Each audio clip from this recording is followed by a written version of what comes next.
మీకు ఆల్రెడీ ఇదివరకు వీడియోలో చూపించినట్టు జామకాయలు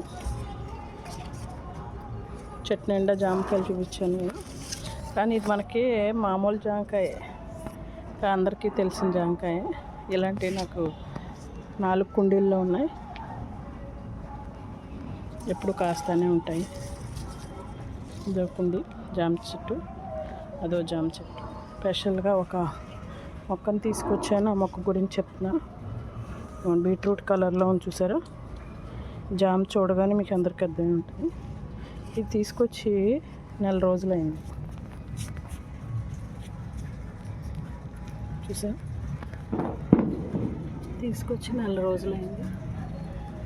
అయితే దీని చెట్టు పూత పూసింది. మొన్న వర్షాలకి ఇది రాలిపోయింది. మీకు పూత చూపిద్దాం అనుకున్నాను, కానీ ఇప్పుడు మీకు ఆ పూత కాయల కింద వచ్చాయి, కాయలు చూపిస్తాను మీకు. నల్ల జామకాయ, నల్ల జామ కాయలు చక్కగా వచ్చాయి. ఇది పెద్ద అయ్యాక కోసి ఇంకో వీడియోలో పెడతాను, ఎలా ఉంటుందో లోపల చూద్దాం. మామూలుగా మనకి వైట్గానే ఉంటుందంట, కానీ చాలా స్వీట్గా ఉంటాయట. ఫస్ట్ టైం తీసుకొచ్చాను, చాలా బాగుందంట. నల్ల జామ చాలా పెద్ద సైజు అవుతుందంట. పెద్ద అయినప్పుడు ఇంకో వీడియోలో చూపిస్తాను.